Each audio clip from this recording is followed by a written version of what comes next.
that shit hurt. Gotta get it out the dirt. I don't know which is worse. I wanna go. And what's going on, everybody? It's your boy V Steves. Your boy Relative. Back again for another episode of the Mx2 Experiment.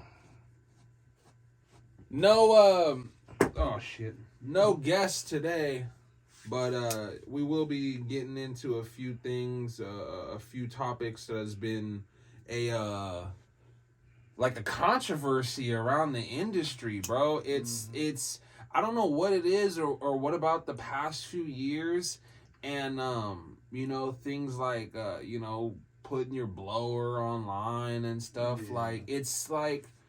It's super plain and simple. That's not how you're supposed to move. It's not. Especially if you're on probation or something, because if your probation officer see your video, you're not even supposed to be around weapons. You're not even supposed to be around other felons. And you're incriminating yourself by catching it on video. But it's like not only that, it's like a sub I don't know what to call it, but it's like basically they're being interested in it is like feeding the fire. It's like, oh yeah, like basically giving them praising. That's what it is. It's like there's like a subculture of people that are praising and like giving kudos to people who post that they have the Glock on them or whatever, and they rap about how they get the money and stuff by stealing it. It's a public forum. You might as well literally have a sign and be waving it saying, I'm a bad person and I do this. Because you are advertising online that you do this. Right. Online is the same as walking around in person. If you have tattoos, face tats, and you really don't care, then by all means. Because you're already on that point, on that time. You know what I'm saying? But especially if you're just trying to be incognito and smooth and slick and stuff, how are you going to be smooth and slick when you're letting everybody know that you have it? And it's not about a thing. My bad. It's not about a thing about everybody. Because, anybody can see it. Even when it comes to other stuff, like movies and stuff, if you're a known comedian and you do movies, they're going to know you're going to do, a comedic role or action role if you're an action movie star. Mm-hmm. So you're kind of building a picture to the public on what you do and what you do. And if you're building a picture of, fucking X, Y, and Z... Mm-hmm. Then they're gonna associate you with X, Y, and Z. That they're I don't know what it is, but Lil Cito in his No Jumper interview, he talked about people overcompensating. Yeah.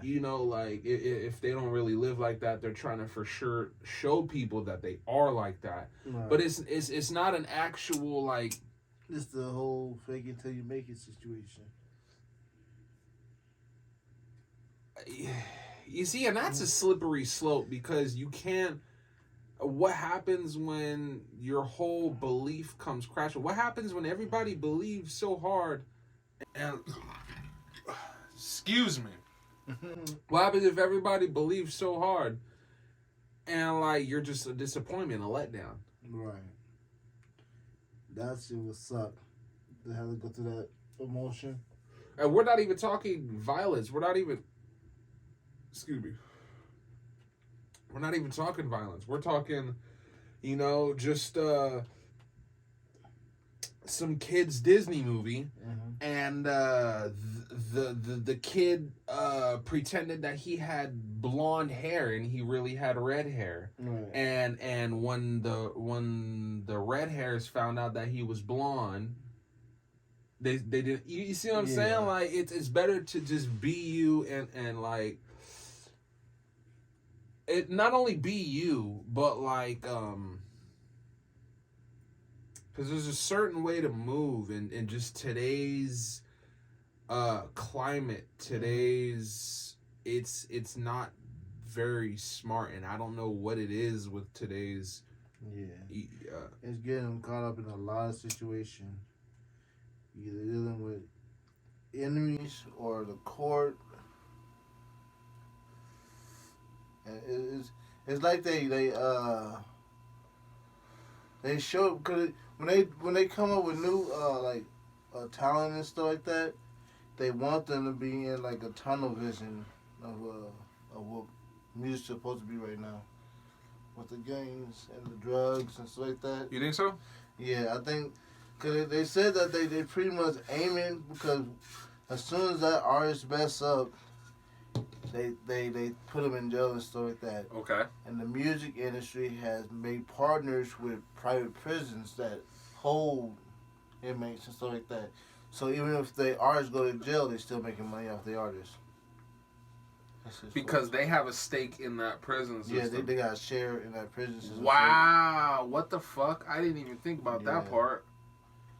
That's a fucked up part. That's why they promote violence and drugs and sex and all that. And you want to know what's crazy is, like, you know, people could say I'm fucking crazy. I don't care, but I literally, back when fucking 6ix9ine first came out, and he was like Gummo. And right before Billy came out, right before Billy came out, Billy was probably like one of his most active songs, really. But right before Billy came out, I had this like whole fucking what do you call that? Epiphanies. I had like a whole epiphany. I was like, yo, what's up with the rap game and taking a little dark turn? And it is feeding the correction system by the correctional system by giving them more inmates because they're promoting violence. And I had this message enter my mind through external thought. What I mean by that is I was thinking about everything, and then it came to me like a little scroll bar, like just at the bottom, just like, they're leading and fucking basically like showing everybody it's okay to fuck off and fuck around. Basically, kind of like that meme that went around, all the single ladies. Oh yeah, telling you all the single ladies put your hands up while she's going home to her fucking husband. Right. You know what I'm saying? Yeah. So it's almost that same example, just in a darker. They're trying to control what you put out there. Exactly. Exactly. By you know what I'm saying, glorifying these things. You know what I'm saying? And not only do not only do fucking the platforms, you know, like fucking you know, one of the most popular ones, No Jumper. Dude, they do a hack job on that shit. You know, I'm not throwing shade. Go ahead, screen record, tag Adam. I don't care. But that shit is a hack job. Hold on. That shit is a hack job because he asked, and he had a debate with Joe Budden, and I don't really like Joe, but they as a team had some points for Adam. You know, like, you interview people about other things, and it seems like the interview gets stale and gets boring, and it's almost an energetic feeling. You downplay it and like, oh, it's boring, but you don't want to fucking mess up the interview, so you keep going. Being copacetic, that's the word. Being copacetic and letting it play out. But really, you want that juicy shit. Because in Lil Cito interview, Adam kept asking, oh, well, guns and drugs. Dude's like, dude, I don't smoke. Like, you know, regardless if he was, you know, like, just keeping it, like, low-key or just whatever, plain and period, it was the simple fact that he kept digging at it. Like, bro, are you the police? Yeah. Are you the police, bro? Are you fucking... what's going on? Why? Like you trying to start no.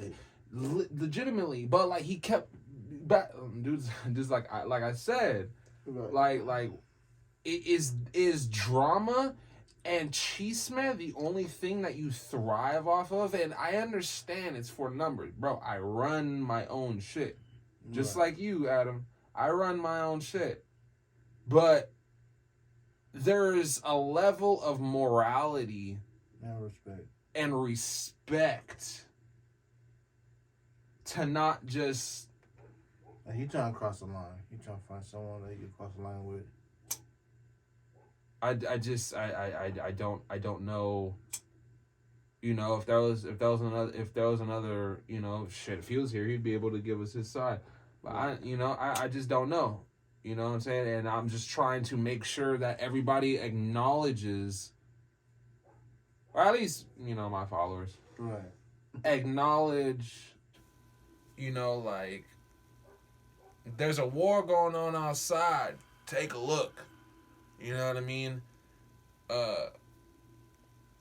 You know, may or may not be an actual war, but like, there's a war on right and wrong and the, not justification, but like the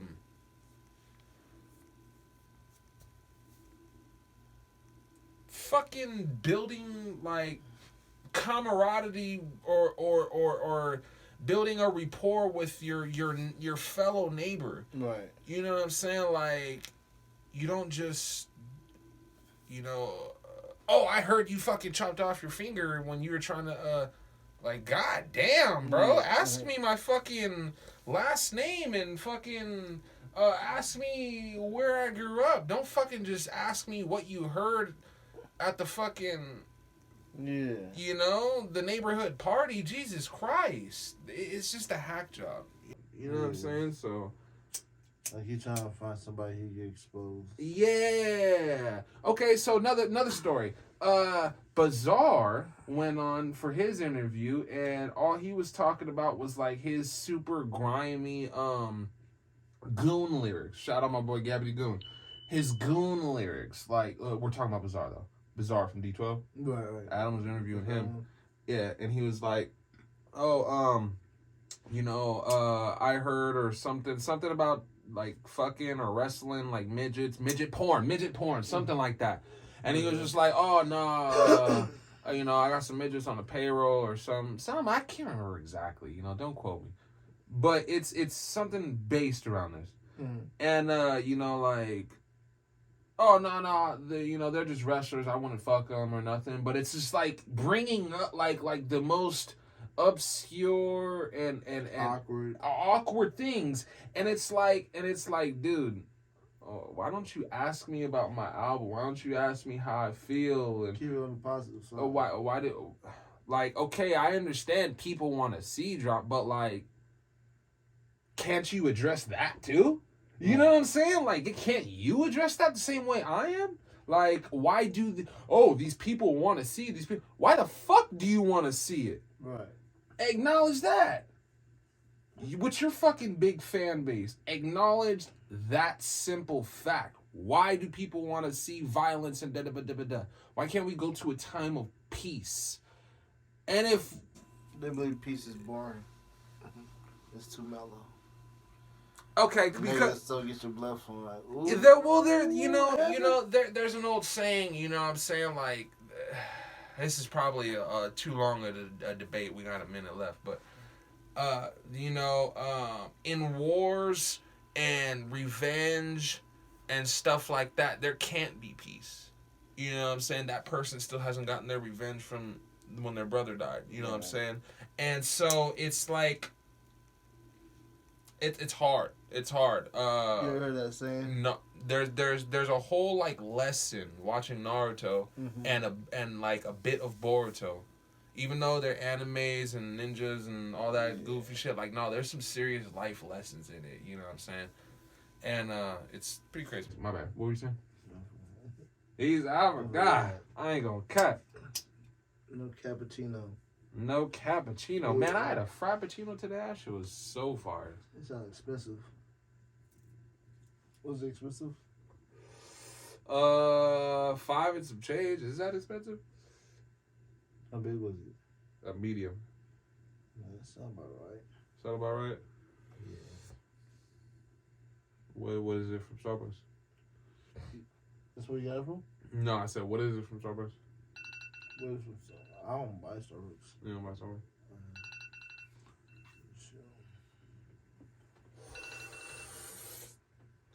Fuck it up. That shit was fire. That shit was from the swap meet. That shit tasted so fire. I literally don't even get it for coffee. I get it because of that taste. It tastes so fucking bomb. Right. Like I'm drinking a fucking smoothie. But it's your boy V Steez. Your boy Relative. Thank you for watching another episode of the Mx2 Experiment. Go ahead and leave your thoughts, comments down below.